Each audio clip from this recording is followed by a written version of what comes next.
Assalamualaikum warahmatullahi wabarakatuh. Selamat siang semuanya teman-teman. Perkenalkan, nama saya Syahrul Ismail dari kelas 12 kelas 2 presensi 33. Nah, di sini teman-teman saya akan menceritakan sedikit tentang bab yaitu perkembangan politik dan ekonomi pada masa demokrasi parlementer. Sebelum itu, saya akan mendefinisikan terlebih dahulu dari bab kali ini. Yang pertama adalah demokrasi. Dalam Kamus Besar Bahasa Indonesia, demokrasi adalah suatu bentuk atau suatu sistem yang dimana pemerintahannya seluruh rakyat turut dalam memerintah dengan mengajukan wakil-wakilnya, wakil dari rakyat tersebut. Yang kedua adalah parlementer. Parlementer adalah suatu berkenaan atau berhubungan dengan suatu yang bersifat parlemen. Yang ketiga adalah sistem parlementer. Sistem parlementer adalah suatu sistem parlemen yang parlemennya memiliki peranan sangat penting dalam pemerintahan. Dalam hal ini, parlemen memiliki wewenang dalam mengangkat Perdana Menteri, dan parlemen pun dapat menjatuhkan parlemennya yaitu dengan cara mengeluarkan mosi yang tidak dipercaya. Nah, teman-teman yang saya banggakan, Indonesia ini pernah menggunakan suatu sistem yaitu sistem parlementer, demokrasi parlementer pada tahun 1950 sampai 1959, di mana terdapat 7 kabinet yang ada dalam sistem demokrasi parlementer ini, di mana pada saat itu kabinet-kabinet itu mengalami jatuh bangun akibat suatu perbedaan atau beda tujuan. Kabinet periode ini disebut Wilopo, salah satu Perdana Menteri di era tersebut, yang disebut dalam pemerintahan ini disebut partai atau zaman liberal. Nah, sebelum itu teman-teman saya akan menjelaskan terlebih dahulu tentang perkembangan politik pasca demokrasi liberal. Nah, terdapat pertama yang adalah sistem pemerintahan, yang kedua adalah sistem kepartaian, dan yang ketiga adalah pemilihan umum tahun 1955. Yang pertama adalah sistem pemerintahan. Ketika Indonesia ini kembali menjadi negara kesatuan dengan landasan hukum RI.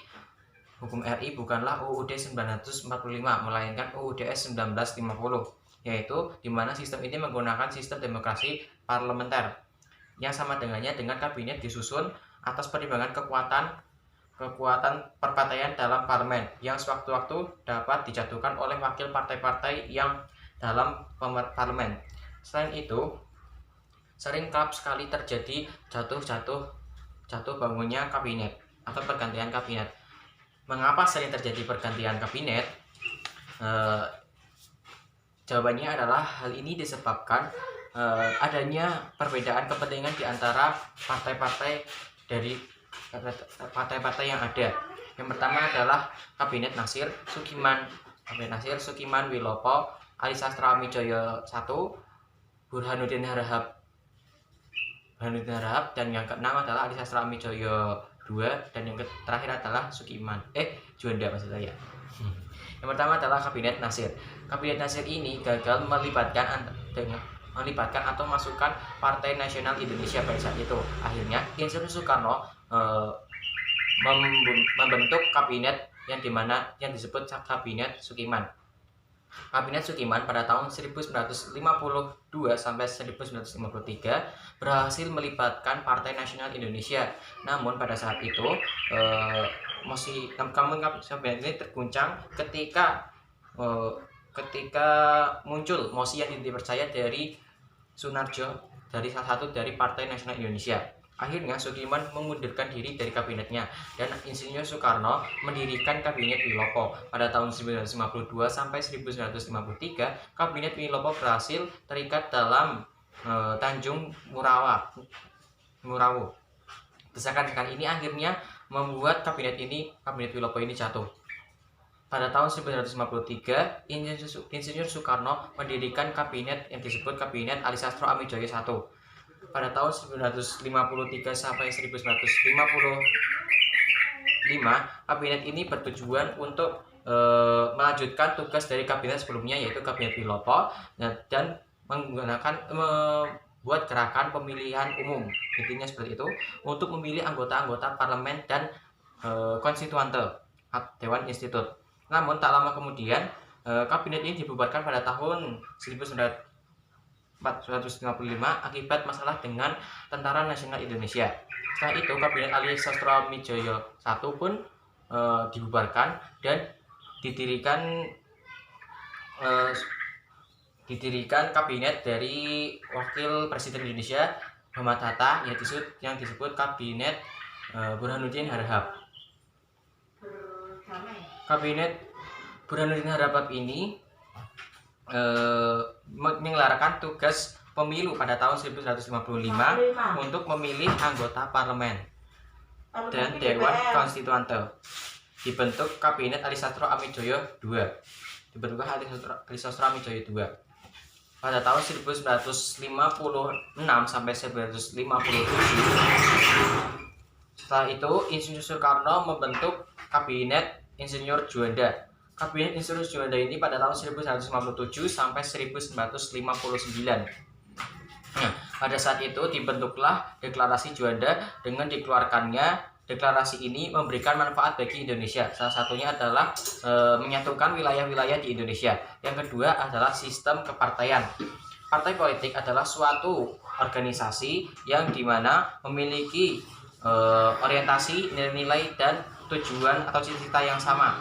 Tujuan terbentuknya partai politik ini adalah untuk memenuhi, merebut, dan mempertahankan kekuasaan secara konstitusional. Erat kaitannya dengan suatu kekuasaan. Nah, pasca proklamasi kemerdekaan ini, pemerintahan RI membutuhkan lembaga parlemen yang berfungsi untuk melibatkan atau perwakilan dari rakyat dari seluruh dengan amanat UUD 1945. Keberadaan parlemen DPR MPR ini tidak terlepas dari kebutuhan adanya perangkat organisasi politik, yaitu partai politik. Berkaitan dengan tersebut, pada tahun 23 Agustus 1945, Presiden Soekarno mengumumkan pembentukan partai politik.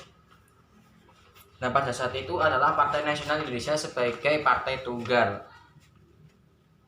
Nah, terus pada tanggal 3 November 1945, pembentukan partai politik muncullah keberhasilan, musyawarah kembali, dan berhasil membentuk partai-partai baru. Dan yang ketiga adalah pemilihan umum 1945. Pada tanggal 29 September 1955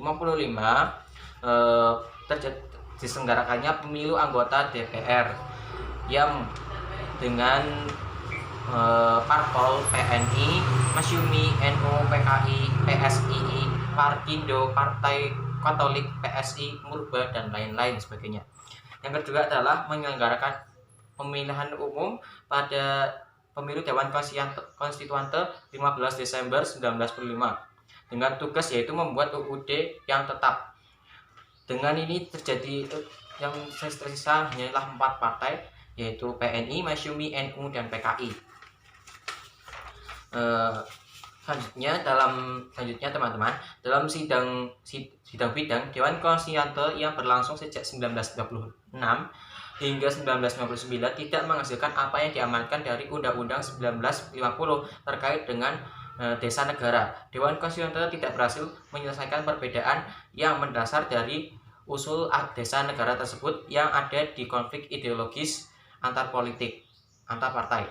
Presiden Soekarno mencoba mencari jalan keluar dari permasalahan tersebut. Yang ada hanyalah dengan mengadakan pembicaraan tokoh-tokoh pemerintah pada 4 Juli 1959.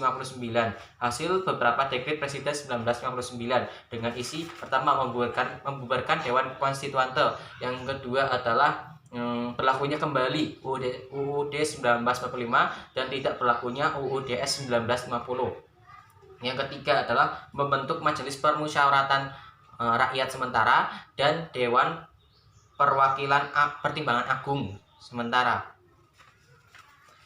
Nah, yang terakhir adalah sistem ekonomi pada saat itu. Sistem ekonomi pada saat itu sangatlah mengalami kekacauan, di mana terjadinya suatu inflasi pada saat itu, dengan ditambahkan lagi dengan permasalahan dari hasil dari KMP, di mana Indonesia menanggung semua dari permasalahan tersebut. Akhirnya terjadinya invasi, di mana perekonomian dan pencetakan uang secara berlebihan.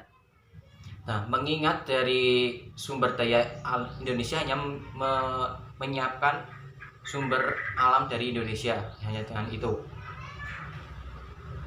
Nah, jadi kita dapat dilihat pada saat itu sistem politik dan kebijakan ekonomi pada saat itu mengalami suatu kekacauan menurut saya, karena di mana terjadi pergantian kabinet pada saat itu dengan tujuan dan cita-cita yang tidak sama dan dengan tokoh-tokoh yang berbeda, dan sistem ekonomi pun mengalami kekacauan pada saat itu, di mana utang-utang Indonesia makin meningkat pada saat itu. Nah, jadi seperti itu ya teman-teman. Terima kasih atas perhatiannya. Kurang lebihnya mohon maaf. Wassalamualaikum warahmatullahi wabarakatuh.